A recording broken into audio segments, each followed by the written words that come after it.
Assalamualaikum warahmatullahi wabarakatuh. Perkenalkan, nama saya Dewi Fortuna Anwar, NIM 182504103 dari jurusan Pendidikan Teknik Elektronika S1 Universitas Negeri Makassar. Jadi di video kali ini, sebagai pemenuhan tugas pertemuan ke-9 pada mata kuliah statistik, saya akan menjelaskan cara menyelesaikan uji independen sampel t-test menggunakan SPSS.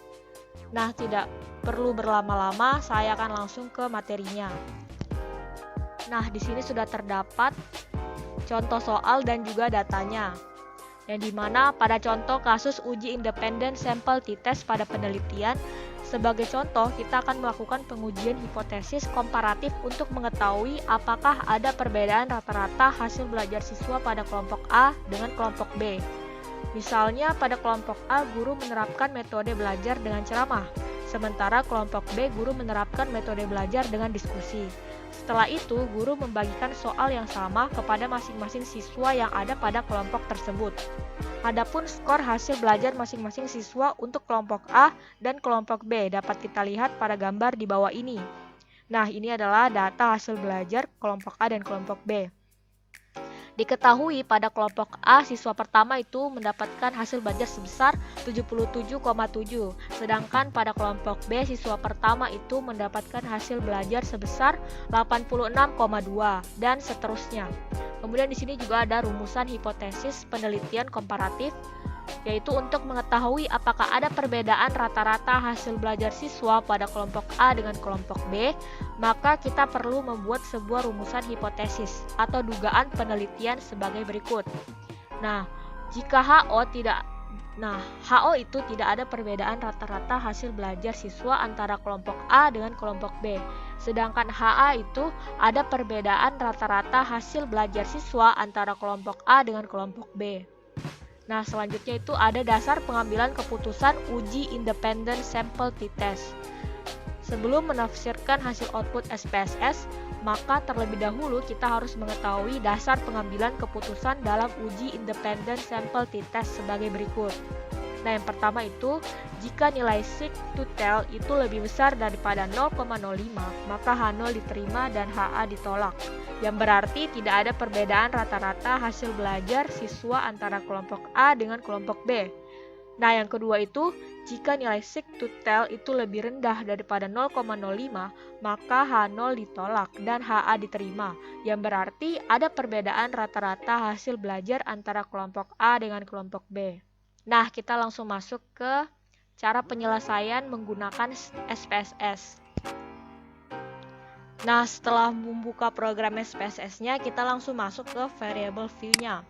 Nah, di variable view ini, di sini kita tulis variable pertamanya itu adalah hasil, kemudian variable keduanya itu adalah kelompok. Nah, kemudian di sini terdapat label yang kosong. Nah, di sini kita isi dengan hasil belajar. Kemudian di sini kita isi dengan kelompok. Nah, setelah selesai kita masuk ke values, yang dimana values dari hasil belajar dari hasil itu tidak ada. Sedangkan di sini values-nya itu adalah pada value 1 kita isi dengan label kelompok A. Kemudian add. Nah, pada value 2 kita isi dengan label kelompok B. Kemudian add. Setelah itu kita oke.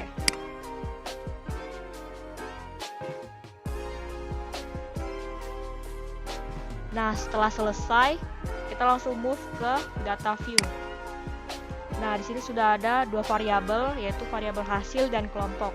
Sebelum kita mengisi data yang ada di sini, kan data yang diambil itu adalah data dari sini. Kita copy. Nah, sebelum itu kita harus memberikan kode dulu pada data ini. Jadi kita beri kode kepada kelompok A, yaitu kode 1, dan kelompok B itu kode 2.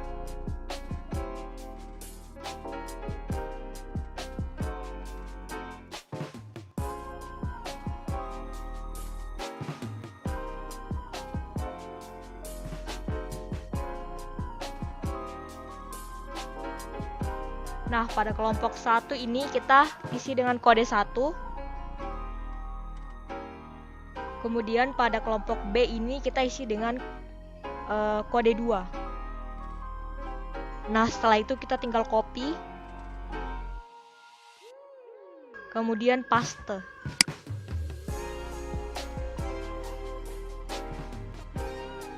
Nah, setelah dipaste, kita klik menu Analyze, kemudian pilih Compare Means, kemudian pilih Independent Sample T-Test. Nah, setelah itu, pada tes variabel itu kita isi dengan hasil belajar, sedangkan pada grouping variabel itu kita isi dengan kelompok. Terus klik Define Groups.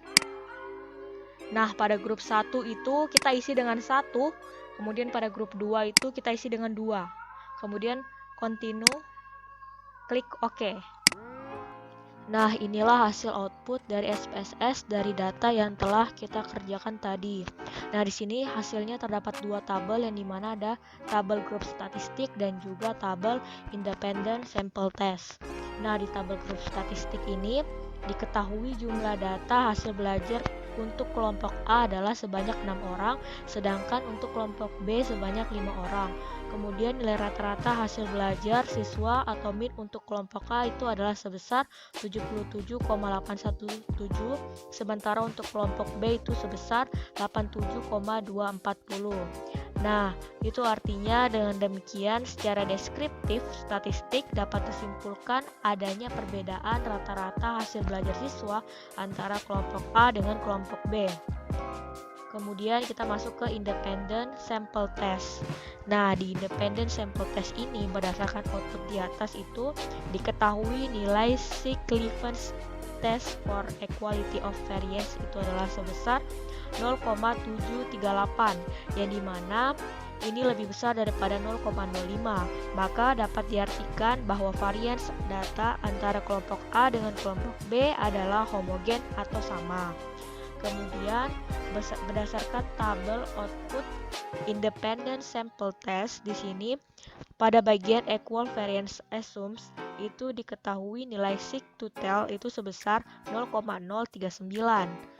Itu lebih kecil daripada 0,05. Maka, sebagaimana dasar pengambilan keputusan dalam uji independen sample t-test dapat disimpulkan bahwa H0 itu ditolak dan HA diterima.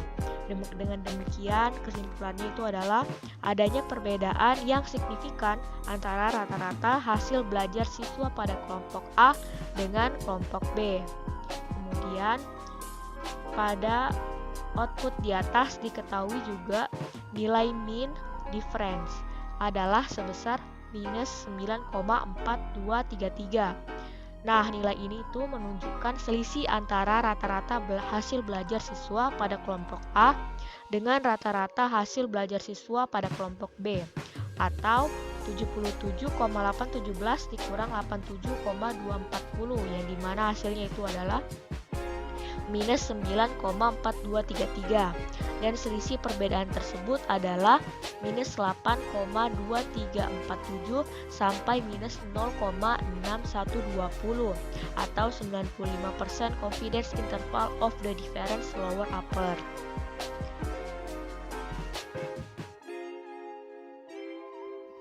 Itulah tadi hasil dari SPSS yang telah kita dapatkan dan juga telah kita simpulkan. Nah, sekian dari saya. Semoga video ini bermanfaat bagi kalian yang menonton. Lebih dan kurangnya saya minta maaf. Wassalamualaikum warahmatullahi wabarakatuh.